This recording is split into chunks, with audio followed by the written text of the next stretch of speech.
there's an order of operations. And you don't do the plant medicine before you know how the fuck to eat, And if, you have these basic, if you have this identification as a sick person or with certain diagnoses, or you have a relationship to pharmaceuticals, there is a first start here.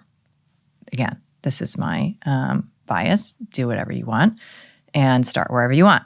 However, what I have seen is that, and now I understand it more through this polarity lens of like initiating the masculine within you, right? How do you do that? You do the scary thing, okay? And for most of us, the scary thing is to take responsibility for our experience as somebody who might otherwise be afraid of getting sick, be afraid of being sick, or be afraid of the potential other shoe dropping someday, one day, where they might realize that they're in this flawed, fragile vessel that is going to fail them, right? So getting right around that, I think, is the first step. And the reason I call it a masculine initiation is because the re-encounter with the power of choice can happen in these like super mundane and simple ways. So like I have a protocol and a program online called Vital Mind Reset. And it's like a 44-day thing. There's not really anything that radical about it, honestly. And the outcomes that I have published have been history making. And I took this torch in ways from my mentor, Nick Gonzalez, who really anointed me with the kind of radical faith that anything can be healed. Like literally, actually anything. I mean, he had 27 years of resolving terminal cancers in ways that have never been matched in the medical literature. So with that at my back, I went into my private practice and looked at every single woman I sat across from and I said, there's nothing wrong with you. So now what? Right? And there's all sorts of ways that we get our needs met by being sick. We get needs met around our no. We don't have to learn boundaries because we have this built-in validation for no, I don't want to do that. I can't do that.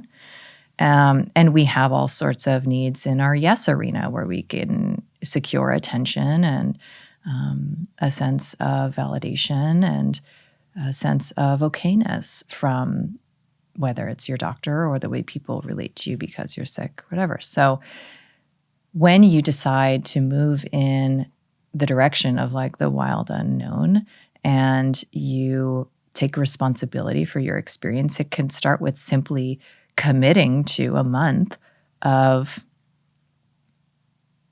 eating differently, sleeping at a different time, sourcing your, engaging in conscious consumerism and beginning to say like all of these decisions matter. Every single one of them matters. And I do have what it takes to follow through on my word to do it differently and consistently for a month. Okay. That simple ritual seems to have been the essential foundation. And what I've come to see is like, not only does it send your system a signal of safety, because when you choose, like in my program, it's 3 minutes of a Kundalini meditation a day, 3 minutes, that's it. And when you pause intentionally, you're sending a meta signal. So yeah, the benefits could be from how you're breathing or what you're visualizing or whatever, ancient practices you're drawing on, or it could be from the meta signal that says, I am someone now who pauses. I think this happens in the money realm too.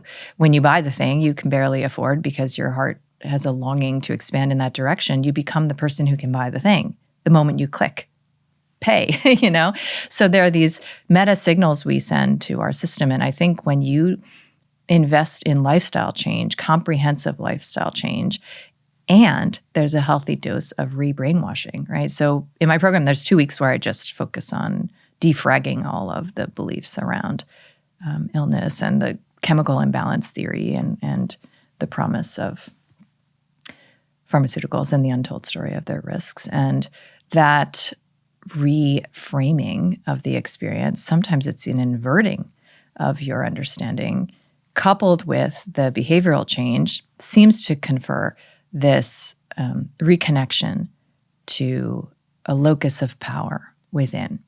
When you know you have a choice, which you always do, even if it's just to narrate differently what's happened, that your arm is being sawed off right now, you exit the victim triangle. You exit the disempowerment that otherwise characterizes wherever you are on that triangle as rescuer, villain, or victim. And all sorts of sovereign possibility and creativity becomes available to you. So I am very, very much a believer that you first do that. You first do that, and then you start to be able to clear the slate, right? Like you've got bloating and joint pain and insomnia and like what you're calling anxiety and all these things. I've certainly worked with the whole gamut. You have what's called schizophrenia or bipolar, or OCD, or panic. And then I ended up publishing all these cases on things I'm not specialized in, and lupus and asthma and irritable bowel and Crohn's. And you have all of that going on to feel your little yes and your little no. I'm sorry, how? Like how beneath all of that? So when you clear the slate and you calm all of those very real and valid signals that the body is sending in an effort towards homeostasis, then you can start to feel the little pull, right? And the little pull might be ayahuasca in Peru. The little pull might be, taking a training in essential oils, right? The little pull might be having a conversation with your dad. Whatever it is, you start to be able to feel that, and you start to be able to recognize the little no, which is where you're tolerating what you don't want in your life and where you are, otherwise settling because you are colluding with the lie that you can't have exactly what you want. So orienting around that, then your magic carpet ride, begins to take off, and only where it is that you go next, because some have written that your illness is a question only you can answer. And that's like the good news and the bad news, because of how enculturated we are to look to the authority to help us understand what's wrong with ourselves so that we can finally stop being bad and wrong and be loved. So what I have found is that you can get your health sorted.